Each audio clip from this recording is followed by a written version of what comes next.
චාଓ Sayuri YouTube channel එකෙන් ඔයාලව ආදරයෙන් පිළිගන්නවා.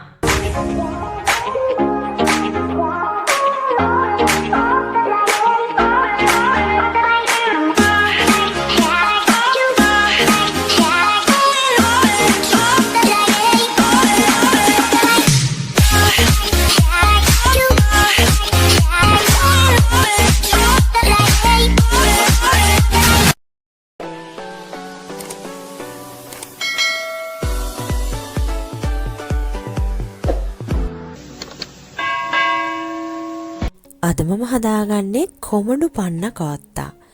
එහෙනම් අපි දැන් මුලින්ම ගිහින් බලමු මොනවද අවශ්‍ය වෙන අමුද්‍රව්‍ය කියලා. කොමඩු පන්න කෝත්තා හදාගන්න අවශ්‍ය වෙන අමුද්‍රව්‍ය තමයි whipping cream මිලිලීටර් 300ක්, ජෙලටින් ග්‍රෑම් 8ක්, සීනි ග්‍රෑම් 20ක්, කොමඩු ග්‍රෑම් 160ක්. මම පාවිච්චි කරන්නේ ජෙලටින් ෂීට්. මේ ජෙලටින් ෂීට් විනාඩි 10ක් වැනි කාලයක් මේ විදිහට වතුර එකතු කරලා පෙඟෙන්න තියාගන්න ඕනේ. ලංකාවේ ජීවත් වෙන ඔයාලට පුළුවන් ජෙලටින් පවුඩර් එක පාවිච්චි කරන්න.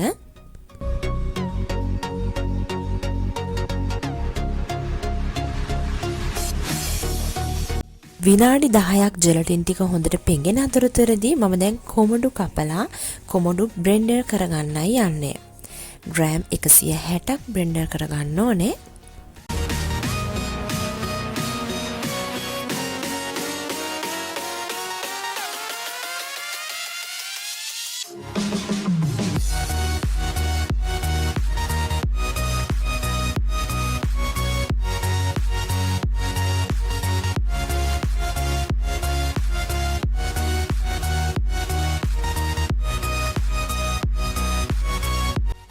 පෑන් එකක් මත whipping cream එකතු කරලා ඒකටම සීනිත් මම දැන් එකතු කරගන්නවා ග්‍රෑම් 20ක්.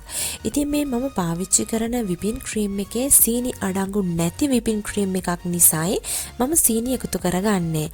නැත්නම් සීනි එකතු කරගන්න අවශ්‍ය නැහැ.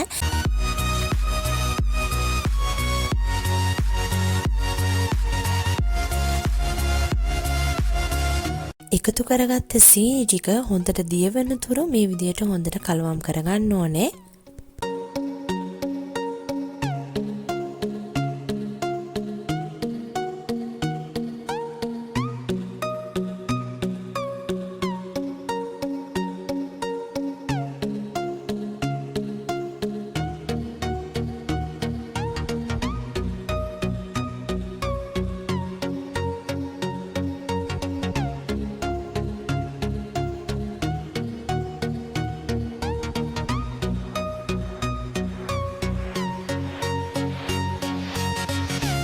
පෙඟෙන්න තියාගත්ත ජෙලටින් ෂීට් දැන් හොඳට පෙඟිලායි තියෙන්නේ. ඒ කියන්නේ විනාඩි 10ක් වැනි කාලයක් ගත වෙලායි තියෙන්නේ.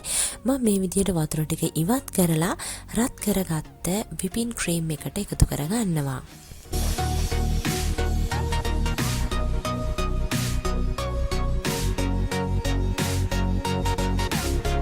එකතු කරගත්ත සියලුම ජෙලටින් ටික හොඳටම දිය වෙනකම් මේ විදිහට කලවම් කරගන්නවා.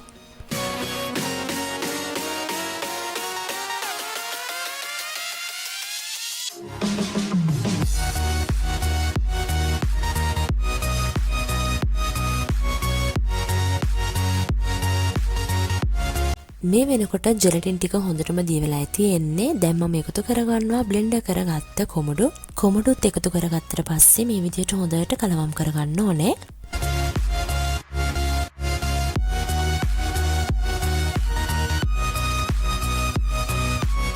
පන්න කෝත්තා මිශ්‍රණය දැන් මම හදාගෙන ඉවරයි. ලිප ඔෆ් කරලා මම මේ හදාගත්ත පන්න කෝත්තා මිශ්‍රණය කප් කේක් හදාගන්න කප් වලට තමයි මේ විදිහට එකතු කරගන්නේ. ඔයාලා ගාව මේ කප් නැත්නම් ඔයාලට පුළුවන් මේ හදාගත්ත පන්න කෝත්තා මිශ්‍රණය ලොකු භාජනයකට දාගන්න. එතකොට කන වෙලාවට ඉන්න අයගේ හැටියට ඔයාලට ඒ ප්‍රමාණයට කපලා පිළිගන්වන්න පුළුවන්.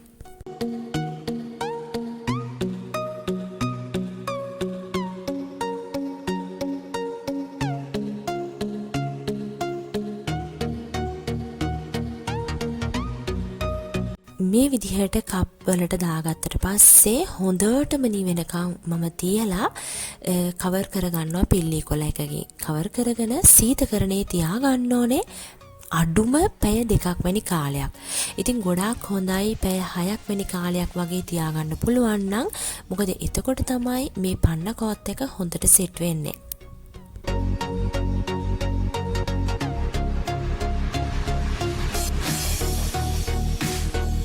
මම මේ විදිහට තමයි පන්න කොත් එක කවර් කරගත්තේ පිල්ලි කොළයකින්. ඉතින් අනිවාර්යයෙන්ම ඔයාලත් හදාගත්ත පන්න කොත් එක කවර් කරගන්න. මොකද නැත්නම් අපි සීතකරණයට දැම්මම සීතකරණේ අපි විවිධ කෑම වර්ග සීතකරණයට දාන නිසා ඒ රසය එන්න පුළුවන් මේ පන්න කොත් එකට. ඒ කියන්නේ ඒ රසය උරා ගන්න පුළුවන් මේ පන්න කොත් එකට. ඒ හින්දා අනිවාර්යයෙන්ම මේ විදිහට හොඳට වහලා තමයි සීතකරණයෙන් තියාගන්න ඕනේ.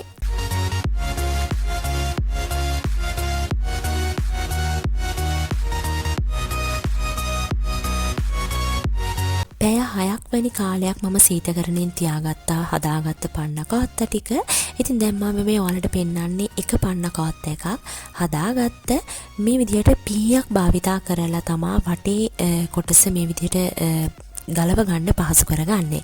ඊට පස්සේ මම දැන් මේ පිඟාන මත තියලා කපාගත්ත කොමුඩු කෑලි වලින් මේ හදාගත්ත පන්න කොත්ත එක තවත් ලස්සන කරලා තමයි මම පිළිගන්වන්නේ. ඔයාලටත් පුළුවන් ඔයාලගේ විවිධ අදහස් පාවිච්චි කරලා මේ වගේ ලස්සනට ඒ වගේම රසට පන්න කොත්ත එකක් හදලා ඔයාලගේ පවුලේ අයටත් රස බලන්න දෙන්න. ඉතින් ඔයාලට පුළුවන් ලස්සනට සරස ගන්නත් මේ විදිහට කොමුඩු කෑලි වලින්ම ඔයාලට ලස්සනට සරස ගන්න පුළුවන්. එහෙනම් ඉතින් හැමදාම වගේ මමත් දැන් රසත් බලන්නයි යන්නේ. මම හිතනවා අදත් මම අරගෙන ආපු මේ රෙසිපි එක ඔයාලා හැමෝටම ගොඩාක් ප්‍රයෝජනවත් වෙන්න ඇති කියලා. ඔයාලා හිතනවා නම් මේ රෙසිපි ඔයාලට ප්‍රයෝජනවත් උනායි කියලා එහෙනම් අනිවාර්යයෙන්ම ලයික් එකක් දෙන්නත් අමතක කරන්න එපා. අදම නම් මගේ පළවෙනි රෙසිපි එකක් දැක්කේ ඔයාවත් ආදරෙන් පිළිගන්නවා සයුරි YouTube channel එකට.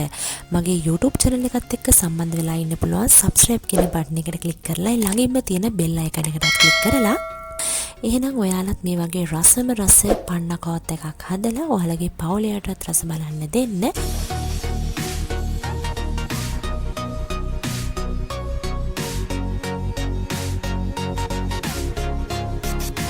ආයෙත් දවසක මේ වගේ රසවත් රෙසිපි එකකින් අපි හමු වෙමු. එතකන් ඔයාලා හැමෝටම සුබ දවසක්.